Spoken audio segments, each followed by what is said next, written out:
Once upon a time, two boys grew up playing hockey in the village of Terrace, British Columbia. One of them went on to play in the National Hockey League. The other became a comedian. Now, one flies planes and coaches youth hockey. The other is still a comedian and owns newsstands. This is their podcast, Enjoying Orange Slices with Jeff and Ian. Hello, Jeff Sharples. My name is Ian Begg. It's the second round of the Stanley Cup playoffs. People are shocked. People are crying in Boston.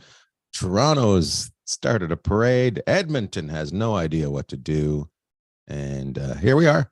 Are you going to a Las Vegas Dallas game? When does that start? That starts tonight. Is that in Dallas or Las Vegas?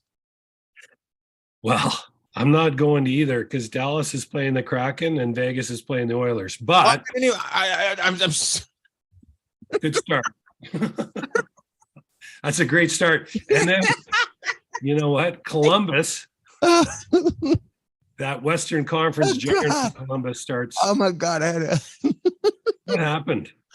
You know what? I've been walking around all day. I'm like, oh, it's going to be interesting. DeBoer and Spotter against. I've been doing it all day. Well, it's going to be interesting. They're just going to. Oh, that's going to be a lot of hate filled. That's all I could think. Maybe you're foreshadowing. Maybe.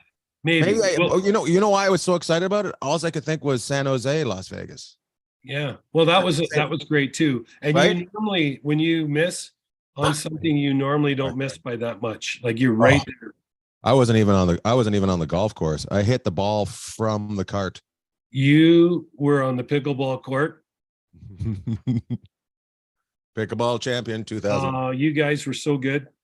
You and your neon shoes, you were good. But yeah, pretty exciting second round. We'll wrap the first round up here. Talk about the first round. Let's talk about Let's talk about the most exciting thing. Calgary is finally getting a new building. Oh, and they're getting everything new. They're getting a new coach. They're getting a new general manager. They should get a new jersey.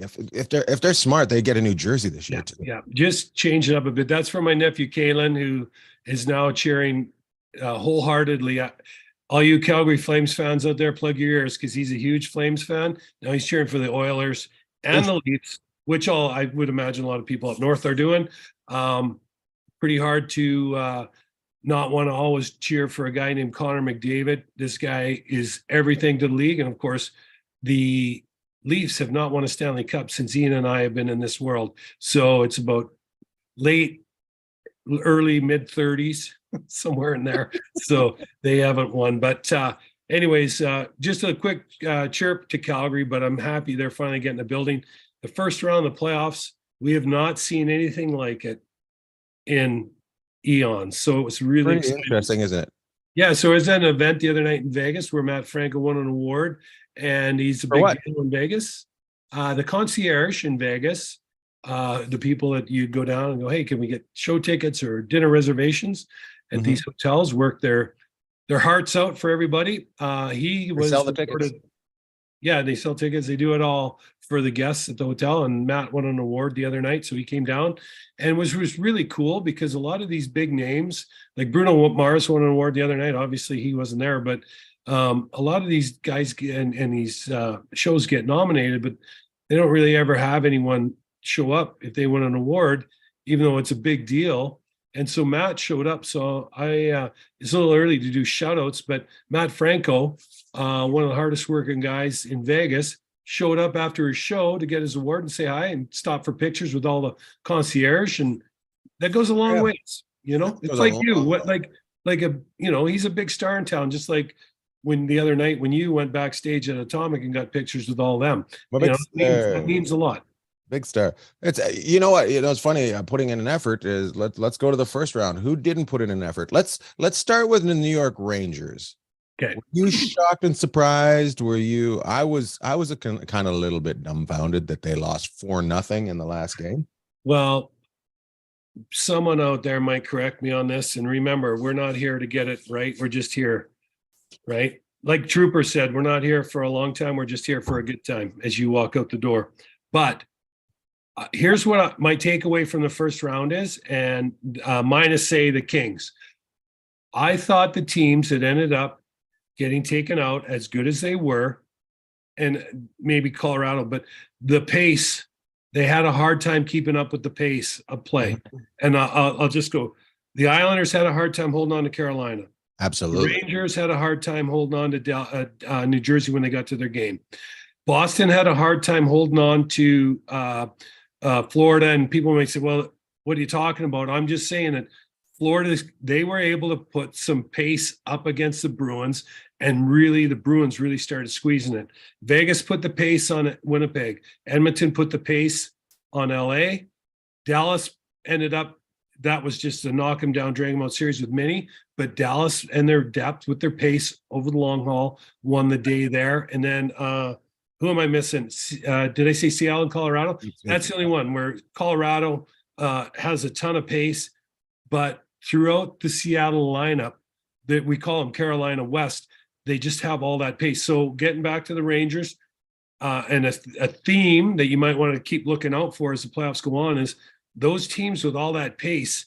I think what ended up happening with the Rangers is you just had this young team in New Jersey that's just like, yeah, we don't care. Yeah, we don't care. It's like Tuesday night hockey or Monday night hockey to them. Absolutely. They're going out playing with their buddies, right? Yeah. So, and they got Boston. In Boston, I think what happened was I don't think they had any adversity through the season, so they didn't know how to deal with it once they hit the playoffs.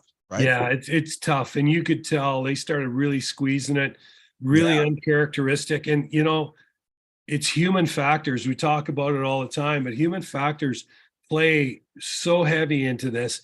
And then the underdog role, Florida embraced it, but let's not forget Paul Maurice, who I've loved for years. I've always thought he leaned on all that coaching experience that he's had throughout his career. He had a team back in 2017-18, the Jets, when he's in Winnipeg, that came in and they got trucked by Vegas. This time around, he was able to take all that experience and he was able to do that to the team that was favored. Winnipeg was favored to take out Vegas. And then, in the first couple games of that series, Winnipeg looked really good, especially game one. And then he did the same thing with Florida to Boston that Vegas did to him. He turned the tables, used all that experience, and Boston, so uncharacteristic. And you could say the same thing about the Rangers and some of their plays, so uncharacteristic. But time and space, if you don't think you have it, you react totally different than if you're sitting in your lawn chair with the 30,000 foot view of the world. Yeah, exactly. Do you think I've heard this a little bit, Kane going to the Rangers at the end may have been a mistake? Well, I mean, it's easy to Monday morning quarterback that now, but how many teams, if they could have swung it, would not have taken Patrick Kane? So you've got, I just think what ended up probably happening with the Rangers, and we talked about it at the time, there's only one puck, right? You've got Zibanejad, Kreider, you've got Kane, Panarin, these guys, then you got the young guys in Hedl and Capo and Lafreniere, and you got like all these guys want the puck. These guys are all high octane players, and there's only one puck. And the Rangers, I really like their team. I love their coach. I used to play with them. I'm a big fan. They just got caught on the tracks by New Jersey, and they couldn't keep up with them. That's I think what people would take away from that series. Too many wheels, not enough car. Mm-hmm. Yeah. Can't put all the wheels on the car at the same time. Doesn't matter. You can only have 4. Actually 5 in a hockey game. I don't know. I thought it was great. I thought more games. I thought not more games. I thought the games that went to overtime were in could have gone either way. Yeah. I don't think there was. I don't think there was no route in any way. Nobody got routed. I don't think. Well, remember too, we pick on Boston, but Marchand had a breakaway with 5 seconds left in game 6, I believe it was, in Florida. And if he scores there, or maybe it was game 5, they're through to the next round. Right. That's karma. It's not like Boston, and it's not like, New York didn't have their best last night, and we'll move on to the other series. But I looked at New York and New Jersey, the first 2 games, it was like the dads playing their sons, and the dads were all in their mid-30s still in great shape. And then as that series got on, the kids were like, "Hey, Dad, you're not so great anymore. Yeah, sit down." And they basically took it to them with all that youthful exuberance, and so that's, you know, it's just so unfortunate, you know, but that's what makes hockey and the Stanley Cup playoffs so great, is these two teams in the Rangers and the Bruins that you thought were, you know, going to be juggernauts and see each other, you know, down the road in the conference finals, are out. And these two upstart teams, Florida needs it so bad for the organization and the community down there to get behind that team. So they need some success. And New Jersey, they get swallowed up in the New York area, as you know, the tri-state, right? But they get swallowed up because the Rangers, a little bit of respect now. That's right. The Rangers get all the love in their New York, New York. The Islanders have a huge following out on Long Island and throughout. So the Jersey kind of gets the leftovers, right? And so now this team looks like it's going to be someone to be not only reckoned with this playoff season, but for a while. And now, if their goaltending stays up like they are, look out, because they're dynamic. You know what? I know this is a weird idea, but it would be great if if the Devils were in the West, and I don't know if you can pull that off, just so they could play in the finals, because their fans have so much hatred. Like, it would be great. You know what I mean? How great would that be? Then when you go to a game on the East Coast, those fans, they'll tear you up, man. Best fight I've ever seen in the stands, in the top section, right next to a cameraman, just two guys just throwing them for about 5 minutes and no cops around for miles. Cameraman covered in blood afterwards. I was just like, oh. Yeah. Well, I think Boston, crazy sports. New York area, crazy. Philly, crazy. Like, these people are all about it. And, you know, if you're doing well, boy, what a great place to play. But if you're not, they're going to let you have it. Right now, New Jersey's on top of the world. Moving on to Carolina. Yes, moving on to Carolina. Carolina, is Ranta hurt? What they went there with Anderson, right? I think, it was a great move by Brind'Amour. Switched it up, went with him for game 7, or was it 6? I think it was game 6. Sorry, game 6. They went with him in the island, and Anderson did his job, played great. Hey, I got a question for you though. I want to move on to Dallas and Minnie. What do you think happened in that series? Because early on, Minnie really had the narrative in that, like, you know, that big hit on Pavelski. And then, like, after that, you know, Dallas just slowly turned the screws on him. Like, what do you think it is with Minnie and with Dallas in that series, how they were able to come out on top in the end? Well, we've talked about Dallas. I'll go Dallas first. Dallas, how the whole season had this thing where even if they lost a couple, their confidence didn't shake. They just kind of like, oh, well, move on next time, right? And that, I kind of felt that in this series. I don't know if you did. It's just like, nah. Like, even when you see them skating off at the end, they're just like, all right, next game, moving on. And so the memory's short, which I think helped Dallas out. As far as Minnie, I think they're such a good game, a good team, but I felt like all of a sudden they felt like they were over their skis, you know, and they're like, oh, we shouldn't be here. Didn't they have that feeling a little bit? Well, I think the way they build their team is to be really physical and Minnie. And emotions is such a big part of these series. True. I didn't even think about that. Game 1, Dumba absolutely blows up Pavelski. Okay, there was a little scrum right after that, but Dallas sat on their hands. They're like, well, you know what? We don't like it, but it's playoffs. We got to move on. That seemed like it emboldened Minnie to kind of take that next step. And Minnie started drawing outside the lines a little bit. When they draw inside the lines, but right up to the edges, they're really, really tough. But then, you know, whether you agree with some of the penalties that were called after that or not on Minnie, I think that big hit in game 1 was where the refs were a little bit quicker. Like, whoa, we got to kind of keep a lid on this. And so the only thing with Minnie is I just think they went over the edge a little bit. I think you're right. And Dallas was able to use that to their advantage and started to really burn them on the power play. And then, I think the refs, after that hit, whatever you feel about the hit of Dumba on Pavelski, looked at that, and that had some effect on the way they called the rest of the series, because Also, they didn't want the series to get out of hand. And I might be wrong on that, but I just thought Dallas did a great job of composing themselves after that and focusing on the task at hand. And I thought Minnie got, tried to just keep on amping it up. mhm. And that's where Dallas was able to take advantage of them. I did know, I have to go back a bit because I remember watching a couple of games and thought it was interesting that Reeves and Foligno were, even though I like both of those players, I'm like, weird time to be playing them, like towards the end of the third. And I thought that may have cost them a little bit, I don't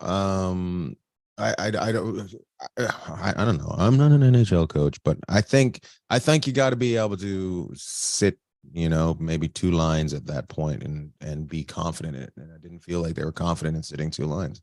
Well, I don't know. I mean, here's my thing. The best teams, I think, and Edmonton is a team that has these two extra world players that are just head and shoulders above everybody else. So that it's a little different on playing your depth, right, in Edmonton. But I really believe that, and I look at the box score after every night of every team. I know that's, for a guy that's not a nerd, it's kind of a nerdy thing to do. But I always look at ice time, and to get well, maybe I'm a nerd, I don't know. But for a guy that's not a nerd, what's the most? Yeah, I just talking about myself in the third person there. It's like, oh, he's not a nerd. But the way I look at it is you have to get your depth around or over 10 minutes. You have to get them there. And yeah, but at a certain time of the game, I think the end of the game is not, we're going to make sure. No, I agree with you. And maybe by playing your depth earlier, there's been, set a if you're tone. down a couple, it hurts. But here's the deal with Minnesota and Reeves, like in Foligno, I mean, those guys are two big, heavyweight guys. Those guys are so much more effective when they're in the game than if they get in a fight or if they're in the box because they try to run through someone through the boards. They're like the security out on the ice, right? Yeah, and that's what I mean. I felt with those two guys, I felt like their presence is more when they're just kind of making people look behind them. And I felt their presence got out of hand. And now they're sitting in the penalty box and their presence is not felt. Well, and one of the other problems you have, and you talk about playing your depth, if you take penalties early in the game, it's really hard to get everybody in the game. And usually the guys that suffer are the guys down in your bottom pairing defense and these third, fourth line guys. So, but if you look at Dallas on the game they eliminated Minnesota, if you look at their box score in most of that series, you'll see very even ice time. Now your star players are going to get more. And your guys that are checkers or maybe don't play special teams are going to get less. But the teams that are the most successful, I think, in the end, have to find a way to get those guys to contribute earlier on in the game and be a big part of the game. So if you are down one and you need a push or two later in the game, your stars haven't played all night. And I'll give you an example. It was a knockout game in LA the other night, but Connor McDavid played 28 minutes, right? Yeah. And Draisaitl played. So Klim Kostin had 2 goals. He played 8 minutes in that game. To me, I would like to see Kostin get rewarded, get up around the 10, 12-minute mark, pull back some of the other guys a little bit. But then again, this was a knockout. Isn't that a smart move to have those guys like Koskin, who doesn't get much ice time and is so fresh and ready to go that he's able to pull stuff off like that and surprise the other team? I just think, I know you want everybody to have equal ice time. No, I think it shows what they're capable of. It's house league NHL. No, I'm not out handing out participation medals. And I get, if I had McDavid, whatever you ask him to do or Draisaitl to do, they do it. But I'm just saying, as this goes on, and if the next round or two, let's say Edmonton is able to keep going, and these guys start leaning on McDavid and Draisaitl a little bit more, you need that depth. And the other night, the depth showed up for Edmonton. But you know what? Usually when it shows up, it gets rewarded. Edmonton doesn't do that as much. And of course, it's an easy answer. Why? They got Draisaitl and McDavid. Just saying, if you can pare him down a few minutes a night, both those guys, and you can still win, boy, does that ever bode well for you down the road. Because you're going to play Vegas now, who plays 4 lines, right? So I don't know, maybe you still just stay with what you got, because the other thing Edmonton does is they play 11 and 7, 11 forward, 7D. So Draisaitl and McDavid get double shifted throughout the game, right? So Costin still only played 8 minutes the other night with only 11 forwards dressed. So you're basically almost playing 3 lines, which I think could be dangerous down the road. I'm just saying, and I might be totally wrong while they're paving all the parade routes in Edmonton, but I just think teams like Dallas, Vegas, New Jersey, Carolina, these guys play all 4 lines. And so we'll see. Well, yeah. I'm curious to see what goes on with Las Vegas, because they what was Las Vegas Edmonton during the regular season? 3-0-1. The Edmonton, absolutely. Last time at T-Mobile, I was down there, and Edmonton just blew their doors off. So they're going to be, which is the same thing that happened in LA, though, right? Yeah, I mean, LA couldn't hang on to them at the end, but during this regular season, LA just got spanked by them, right? Yeah, I mean, they play really well in Vegas too. So I think everybody knows what Edmonton's going to bring. What's Vegas going to bring to counteract it? Vegas plays their depth, and they have 6 defensemen that can play. So that is a benefit for them. They got to do what Toronto did. Vegas has got to do what Toronto did with Tampa, and that score on those goalies. They got to score. Well, they got to get Edmonton chasing around a little bit in their own end too, because what I've seen is they have to control the neutral zone as best they can, stay above McDavid, and get on their D. But more than anything is if they let McDavid and Draisaitl get loose early in the games, that usually spells doom for any team Edmonton plays. You watch, if Edmonton scores in the first 5 minutes of the game, those two are usually have something to say about it. And if they get going on track early in a game, it's almost impossible to keep up with them, because their power play is also operating at such a high percentage that, they're gonna, if they get 3 power plays right now, they're gonna score 2. So weren't they ahead on Los Angeles every game? Didn't they score every game? Weren't they ahead at the beginning of every game? They could have been. They definitely got away from LA the other night, and LA just looked confused. And that could just be because Edmonton has so much pace, right? LA looked really out of sorts in their own zone. What do you think LA missed from last year when they played? I think they missed Jonathan Quick, and not the fact of him playing, because Korpisalo and Copley, you can't argue with what those two gave them. But I think they missed Jonathan Quick, just having him around the team and in the room. I mean, it's the 3 Musketeers for a reason, right? Or is it 4? No, but think about it. Kopitar, Doughty. Kit Kat's 4. 3 Musketeers is just 1 bar. Yeah, 3 Musketeers. But I think they missed Jonathan Quick. And I'm really interested to see if Vegas at some point against Edmonton leans on Jonathan Quick. Because when he came in the room here in Vegas, I mean, you got guys that have played in the league 5-10 years that were like, whoa, that's Jonathan Quick. You take him out, like they're going to probably have a statue out in front of Staples Crypto.com in Crypto Center in LA one day. I mean, there's a good chance, right? This guy's all world. This guy is kind of like Flower in a way that there's a certain calmness and aura and professionalism about him. So we'll see if he gets in the series, and what kind of effect he has.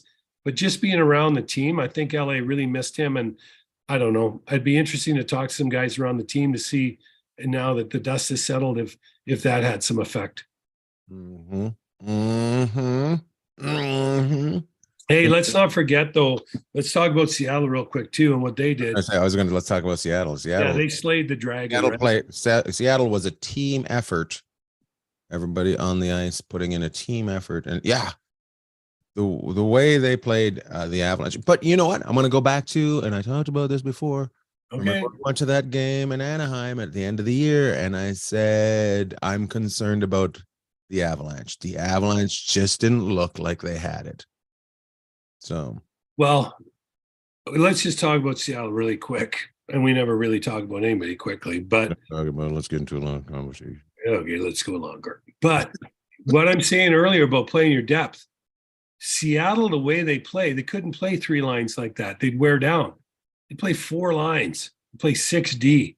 Mm-hmm. They got some absolutely giants back on the back end. They've done such a good job, and they're getting some goaltending. But they play 4 lines, and they're in your face. So you have to play 4 lines against them, because every time McKinnon got the puck, there was always 2 Kraken chasing them down, right? And one of the things that really hurt Colorado in this series was their lack of depth up front. If you go look at what happened, other than McKinnon and Rantanen, and then Makar and Taves chipping in, there wasn't a lot going on up front. Now, they were missing Landeskog, who we've talked about many times. This guy's all world. They were missing Darren Helm, who I think would have been a huge part. Cogliano wasn't there in Game 7. And then they were missing Nichushkin, who had that incident in Seattle, and that had to rattle them. I don't care what kind of medal you have. That had to rattle you when one of your teammates is all of a sudden has to take a leave because of something that happened away from the ice, right? I thought their goaltending I also thought I think Cadre was missing there, like a player. All I could think, and I was going to text you this. Do you think they trade back for Cadre? Because I think he fits back better in the Avalanche organization, because he is not the number 1 guy. He's 2 or 3, and maybe even 4, and that keeps him in check. Like I also think that happens with Evander Kane. I think Evander Kane does better in Edmonton, because he's nowhere near the top dog. Yeah, absolutely. But you could, the name is getting kind of bantered around a little bit, and I thought they should try and get him if they could at the deadline with Jonathan Taves. I don't know if Jonathan Taves gives you second, center minutes anymore, but when you watch that guy live, I mean, he's if he's healthy, which he hasn't been feeling great. But when he is, this guy's still just a joy to watch play hockey. He's kind of like a little different version of Anze Kopitar, I think.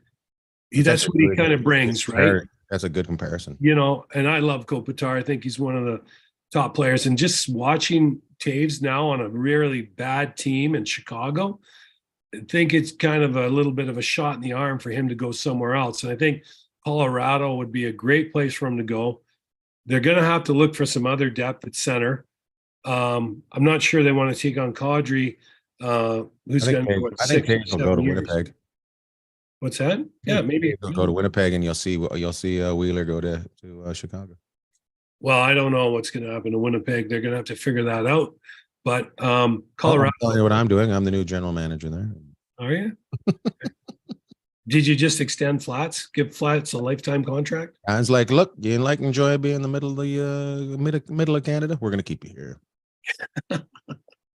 He loves it. So I just thought Colorado's depth up front. Do you think played so well in Game 6? Let's go back and let's go back and talk. If what's his face? If I'm blanking on his name, why am I blanking on his name? Hellebuck leaves Winnipeg. Does Wade stay in Winnipeg, or does Wade go? Well, has it ever been where a goalie takes a goalie coach with him? Oh, I would imagine could you imagine if they trade Hellebuck and Flats? I'm throwing it out there, Flats. Flats has got, I think, at least 2 more years up there. One of the things that he's done really well over the course of his career is help, help goalies mature into their position. He's done an unbelievable job. Got to be kind of happy with Brossois.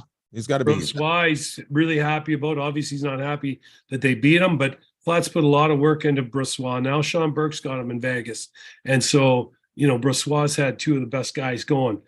I think Flats is really good with young guys. I think I think Flats can handle anybody.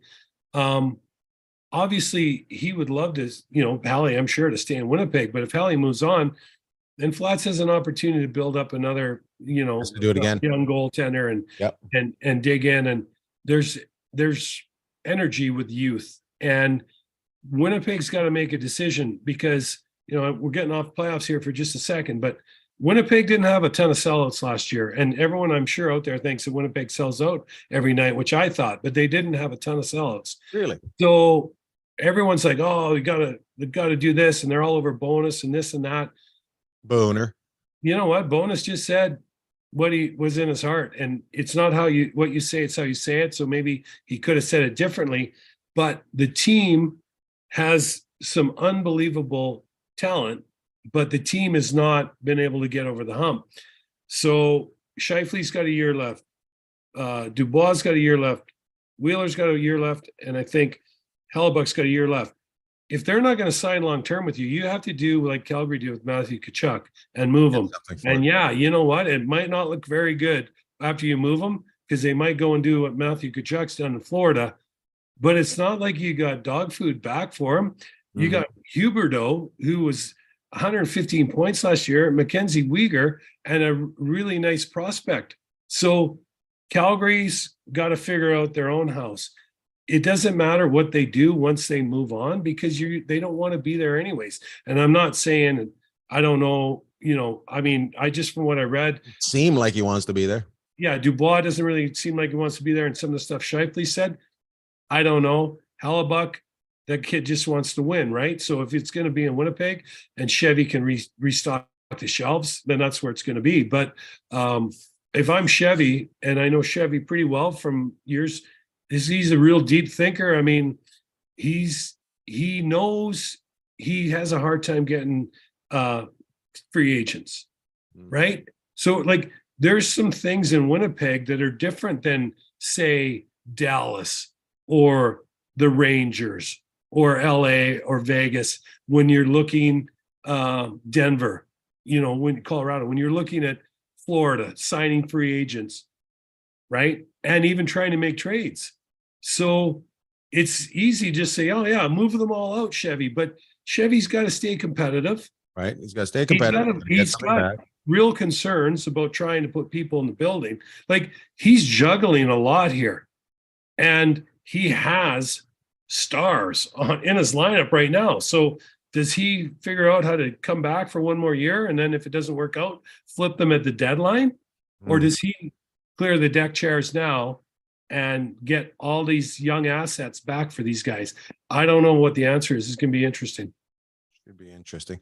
As you can tell, we don't have a guest today. It's the beginning of the second round. This is brought to you by superdeeker.com. Use the code SLICES, get yourself a discount on your Super Deeker training system. We'll have a guest again next week. We just want to do a quick rundown of what happened, a little bit of what's going on, and then we're going to give you some of our choices of who's going to win the next round. Superdeeker.com, proud sponsor of Enjoying Slice. Hey, who else are we going to talk about here? We got Florida and Toronto, right? Toronto. Let's talk Toronto. Okay, so Toronto slayed the Dragon. They never get any. Nobody ever gives them any press. So let's talk Toronto. Yeah, well, Luch was happy because our good friend Luciano Cazamare went out for dinner with him the other night, and he couldn't even talk because the Leafs are up 3-1. He's like, "This is where they blow it," and then all of a sudden, after they won, Ian and I got cascaded with texts, and we thought it was spam, Luciano, and he was telling us where the parade's going to start. I think he said Young Street, Young and Bloor. I thought it would just start at the airport, and just when they win it, but downtown airport. Yeah, the downtown. So Toronto from that island. they're gonna have to get the boat out. Get the boots. bring it over. At some point it's got to happen. You just look back on that and you're just like, there's just no way it can't happen at some point. It was great that they lost one and got everybody all nervous. They're like 3-2. They're up 3-2, and everybody's all like, "Oh, it's happening again." And I don't know. They didn't even start out strong in that game, and then this came back, and so much talent on that team. Holy crap! Well, you should fear the team that finds ways to win when they don't have their best or they're not dominating. And their goaltender was unbelievable against Tampa Bay in Game 6. So Toronto, it's been a long time. The city's going nuts, just like Edmonton. And, we're not too far. There's distinct possibility. You could see Edmonton and Toronto, or one or both, right? There's so much energy. When was the last time there was two Canadian teams in the second round? I don't know, but I was just thinking back the last time the two Canadian teams were in the Cup. I think, wasn't it Calgary beat Montreal? I might be wrong. Calgary, Montreal. Yeah, I think Calgary beat Montreal. Or Montreal, who won the last cup? Was it Calgary or Montreal? It's 93. Calgary. So that is probably the last time you had two Canadian teams in the finals in the second round. No, was it Montreal? Was it Montreal? When Montreal, who beat the Kings? Was that? Montreal beat the Kings, yeah. So anyways, it's been a long time since. Way too long. Yeah, I know this much. There's only one team left from the Final Four last year, and that's Edmonton. So we can be fairly accurate in that at this time. But Toronto, one of the things that really impressed me when I saw them again was their pace, but the tenacity that Florida brings and the way their goalie's playing, even though his numbers aren't great, he's making the saves when he needs to make them. They're very dangerous. And, Tkachuk, and Bennett, they got some guys no one really knows of because they don't get watched much. These guys have done a heck of a job.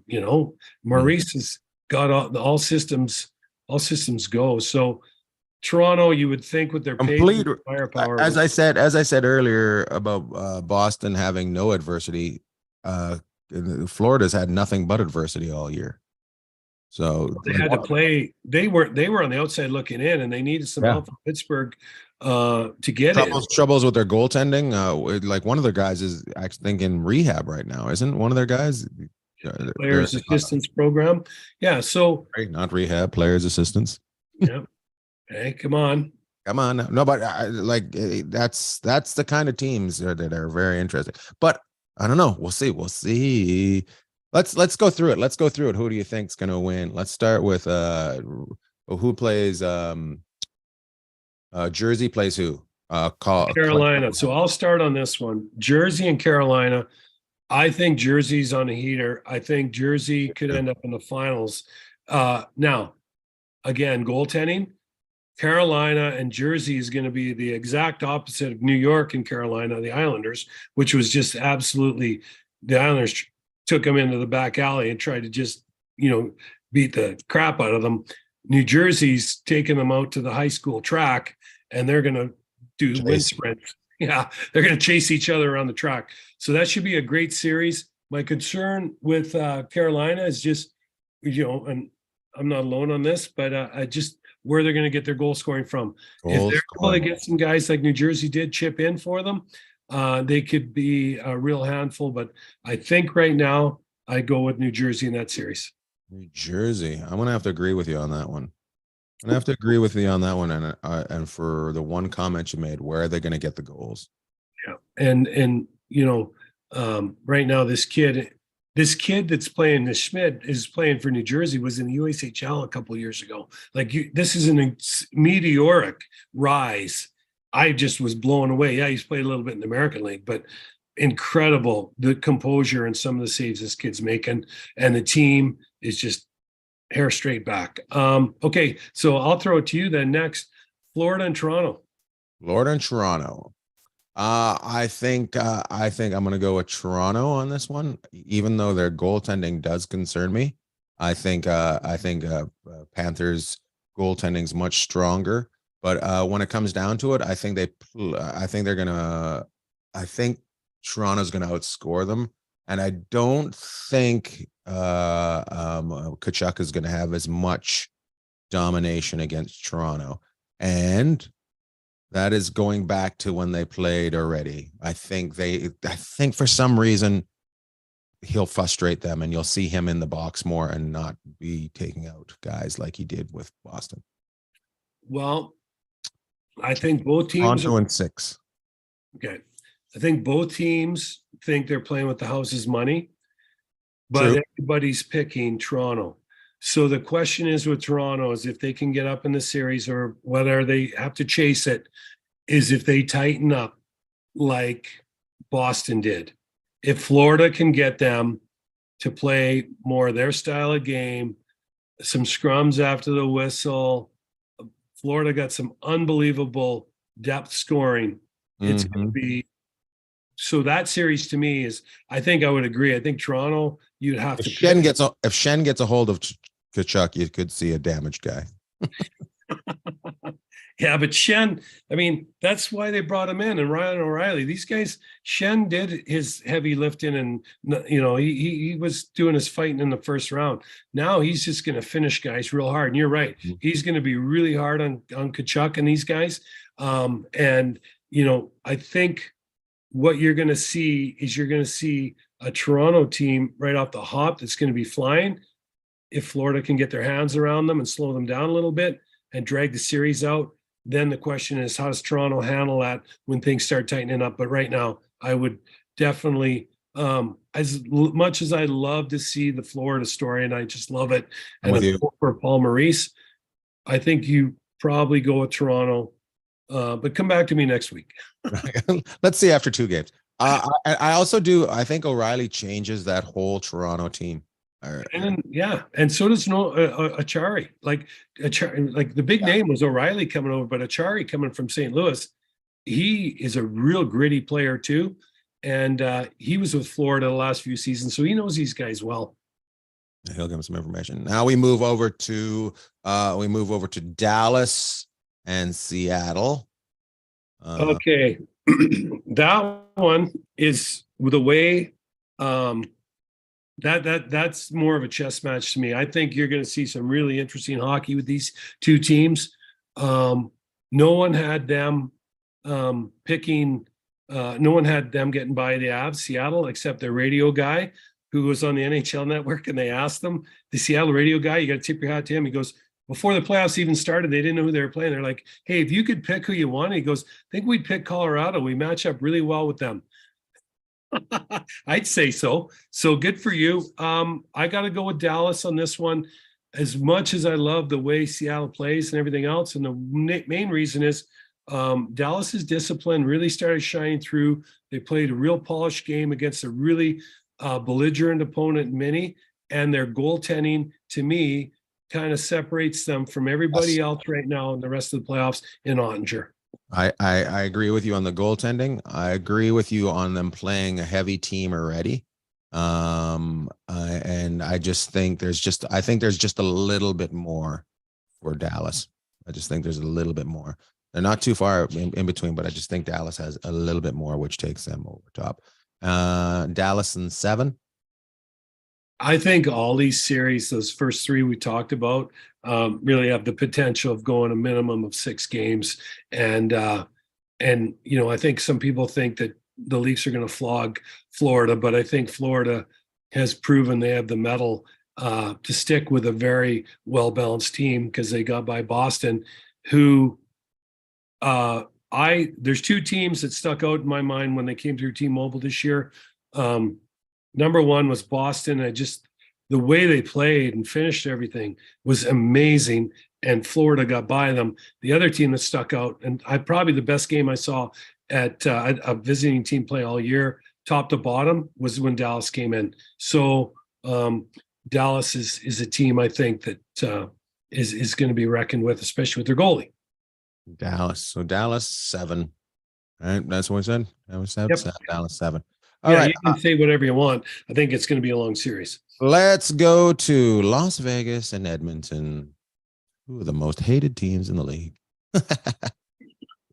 I'm gonna go with Las Vegas for this one because of their goaltending. I think, I just think their goaltending's better, and both teams can score. So who's going to stop more pucks? Who needs to stop one more puck? And I think it's Edmonton. And I think it's Las Vegas stops one more puck. Okay. And by the way, I think you're going to see some high scoring games in this one. Yeah, well, and that usually favors Edmonton. So everybody knows I'm in Vegas, and so it's tough for me to bet against for your nephew. Yeah, my nephew, he's cheering for Edmonton 100%. Well, both of them are actually, because one's a huge Edmonton fan, and the other one, he just wants to pull a Canadian team to win, and I cannot argue with them for that. Here's the thing: if we know what Edmonton's going to do, we talked about it earlier. What does Vegas do to counteract that? I think Bruce Cassidy is a massive part. So you could say the coaches are a massive part of this series. On the surface, you'd have no reason to go with Vegas in this 7-game series because of what Edmonton was able to do during the season. There's a difference when you play the same team every night. So let's see. And Vegas has a lot of guys that have a lot of big game experience. So let's see what that looks like. Bruce Cassidy said it very clearly after Edmonton came in here and beat him 7-2. If we play like that, we see him in the playoffs, it's going to be a short series. So if they play like they did the last game of the season against Edmonton and let them get going, it's going to be a short series for Edmonton. It would be really easy to pick Edmonton in this one. I think probably most of the money's going to go on them, but Vegas has to keep the series from getting chaotic. Edmonton thrives with chaotic hockey. And I didn't think another team in the league could play chaotic hockey like they can, but there are 2 teams left other than Edmonton that might have a shot at playing that way. And one would be New Jersey, and the other one might be Toronto, but no one plays it like Edmonton. So, I mean, my gut, I think Edmonton has the advantage, but I'll go with Vegas because they've kind of been shunned all year. People have kind of not really thought of them and, all that highly. And so I think they're underdogs. They are. I think they come in with a bit of a chip on their shoulder. And let's be real, Edmonton's more than just 2 guys. I mean, those 2 get the press, but I think you're right. I think if Vegas is able to put a lid on the game and get Edmonton having to work in their own end and play in their own end a bit, then things bode well for them. And the thing that you're going to see in this series is you're going to see Vegas play 4 lines and 6D. LA didn't play 4 lines and 6D as much. They really were heavily on their top 2 lines and their third line, and their fourth line, who I really liked, which was Kapari, Grundstrom, and Lizotte, even though he was hurt for a little bit, didn't play that much. And I thought those guys could have had more of an effect on the game. McDavid and Draisaitl are going to get their points. They're going to get their chances. They're going to create, but you have to be willing to give that job to guys 1 through 12 in your forward lineup because they're going to get out there against them from time to time. So I think Vegas' coaching and their depth will help them. And if they play like they did here 2 weeks ago or 3 weeks ago, Edmonton will have a nice long rest before the second or third round. But I'll go with Vegas myself. Okay. All right. We've made our decisions. Now we'll get to see how it starts out tonight as we tape this. All right. That was brought to you by, that whole thing was brought to you by headygear.com. Go to headygear.com, use the code BAG, get yourself a little bit of discount when you pick yourself out a backpack, put your own swag on it, and let people know who you are. Headygear.com. Get cool. Any shout outs this week, Jeff? Yeah, I'm going to give a shout out to my old buddy, my old teammate, Gerard Gallant with the Rangers. Tough night, tough series for them.